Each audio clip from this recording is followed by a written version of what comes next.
If you never see me, now you see me. My name is W4 aka Sha, and I'm on live on Rythm and Vybz. Kunibaji. Walk back control.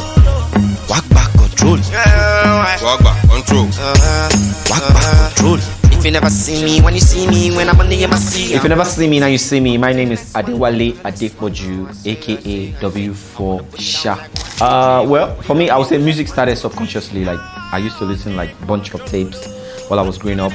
Like I grew up in like a family kind of setting, you know, Yoruba family, Western family kind of setting. You know, we have like, I had like my cousins, my nephews, everybody were like 10 kids at the spot. I'm attending same school, so I used to listen to a lot of tapes. My uncle, my mom, and my dad used to play. Like, and funny enough, like Fela never used to be part of those songs they play at home. It used to be Barrister, Collington, Sonny Ade, Wasiu, and all them stuff. But I found out like on my way to school, and sometimes when I'm in classes, I get to start like singing those songs that I've absorbed. But the unique thing is like I don't sing them the way that I listen, that I've heard them yet.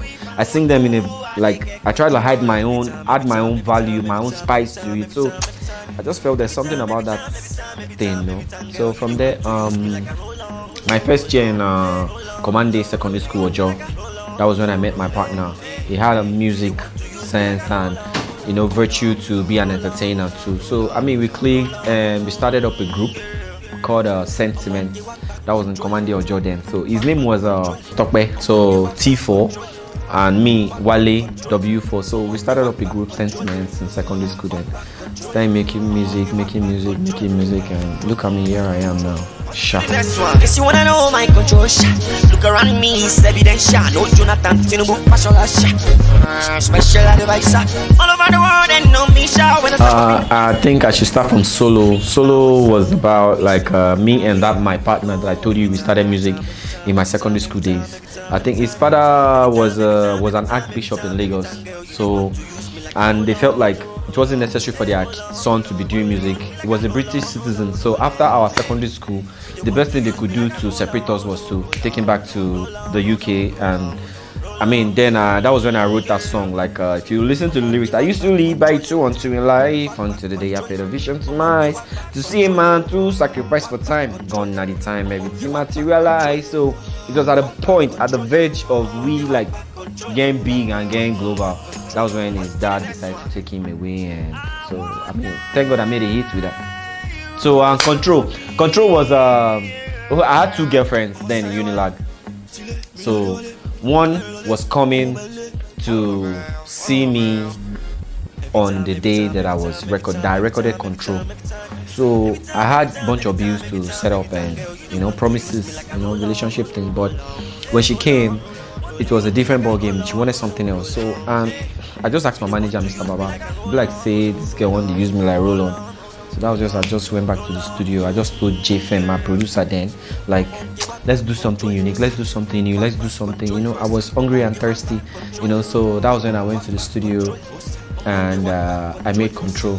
I made Control out of the anger that I brewed up from my girlfriend then, you know. So, and immediately I finished recording Control. My second girlfriend, Unilag, now called me that she has been in Testac for like 2 hours trying to call me. She couldn't get me. I now told her that okay, where she was just coincidentally in front of my house and blah blah blah blah blah blah. So Control was she didn't want to use me like a roll-on. That's the strongest part of the song because I felt my girlfriend wanted to start using me like a roll-on. So I just take and do song. I just blew up. I never saw Control to be that big because I released the song 4 months. Nobody touched it.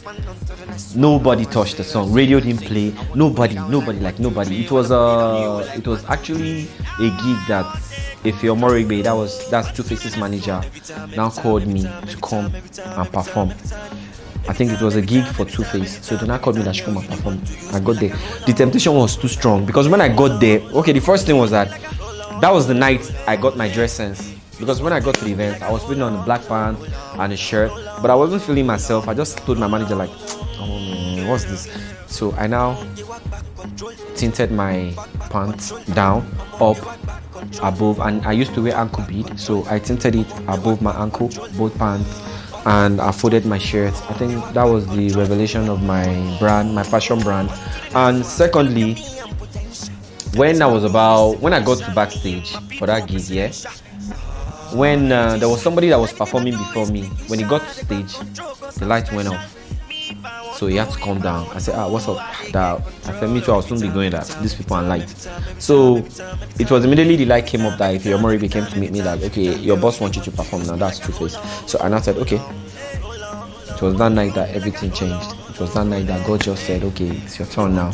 And after the performance of Control that night, the whole radio station in Nigeria, the press, the media, everybody jumped on the song, and the song became big. So shout out to everybody that made it big. Control, back control. I'm on the back control. Back control. I'm on the back control. Well, my relationship with late San Sultan and Two-Face Idibia is I will call it a domestic relationship, because I had a manager then after my secondary school days in Festac, Akidi. He was the one that actually, it was through him I met everybody. When I mean everybody, Plantation Boys, Basket Mouth, San Sultan, everybody used to stay in his apartment. So I was like the smallest, I was like the smallie then. So, but shout out to everybody. They felt like I had a talent and they carried me along. I was like a band leader for Jamba Janti's band. That was a late San Sultan's band, and people didn't even know if I was with Two-Face or I was with Sultan. So, but I mean, shout out to those people. They really made my growing up with my career worth the while. So I mean, shout out to them forever. I'll always be grateful to them. And I'm also taking this opportunity to say to everybody that is coming up, like, look, it's not easy for someone to come up and remember you. It's not even easy. I've had a situation like there was somebody that was supposed to feature me on the song. Okay, no, not feature me. There was somebody in the industry, I'm not going to mention his name, was supposed to put me on a project. And the day that he called me for that project, he said that he told me by himself that, guy, I've been wanting to call you. This is like the 10th time. He didn't even see the magic about God is like he left the country, he was in another country, I think one African country. So he now watched my video. That was when he now said to himself that, no, let me call this boy. He now had to call me that, okay, I want to put you on the project. So I just want to say, like, to everybody that is coming up, that's looking up to God for, blow up or anything. You don't have to be an entertainer. In anything that you do, they are looking up to blow up. Just know that, man, anybody that comes through for you is a big deal, and don't ever take advantage of it, or don't take it for granted. I wanna put it down like 1, 2, 3. Wanna put it on you like 1, 2, 3. Now I want take control. Let's do the next one. Every time. Like I said, working closely with the late San Sultan was like more like a domestic relationship, because it was like a big brother and me thing. So like, it was the only one that could actually caution me from doing a whole lot of stuff. When I mean a whole lot of stuff, but its impact in my career, in my entire life, would never ever be forgotten. As in, like, it's such an emotional time for me. But God knows best, and like I always say, I promise I'll always keep making him proud.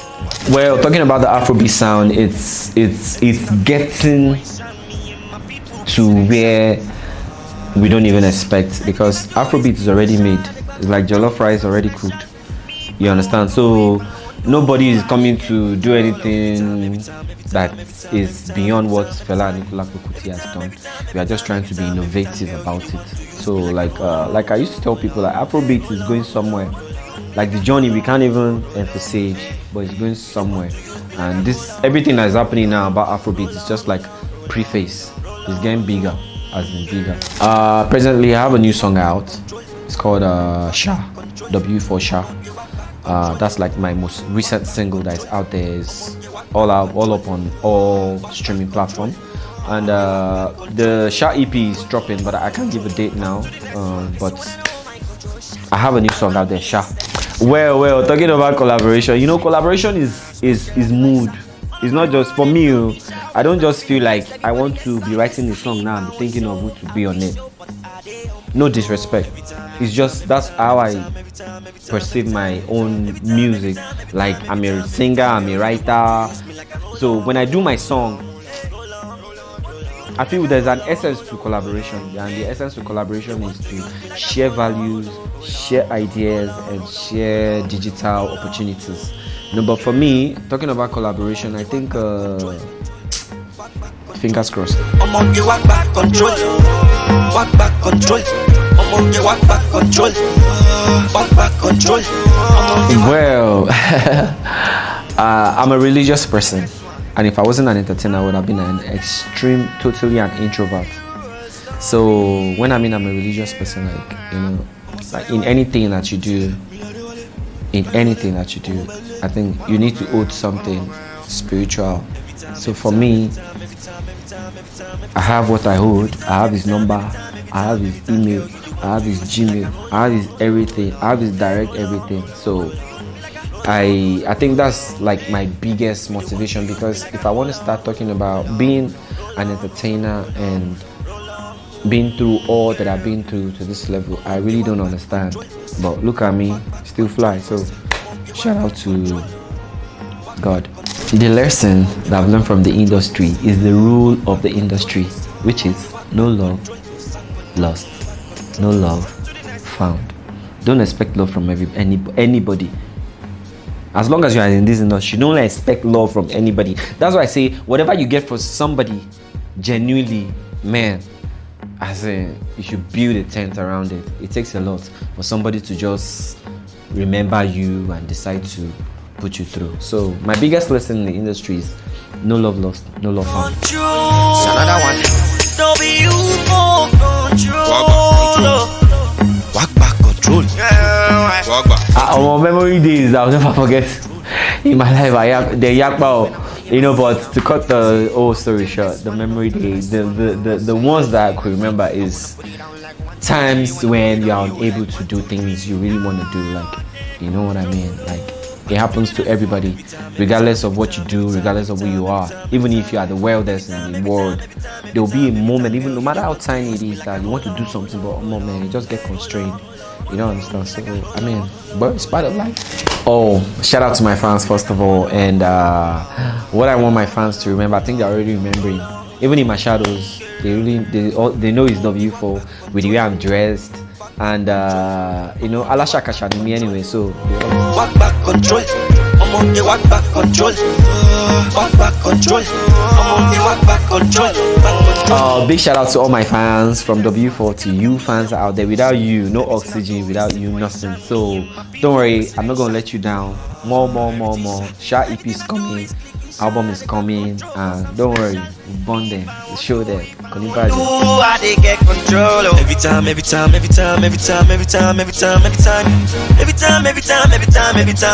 girl, you want to use me like a roll-on. If you never see me, now you see me. My name is W4, aka Sha.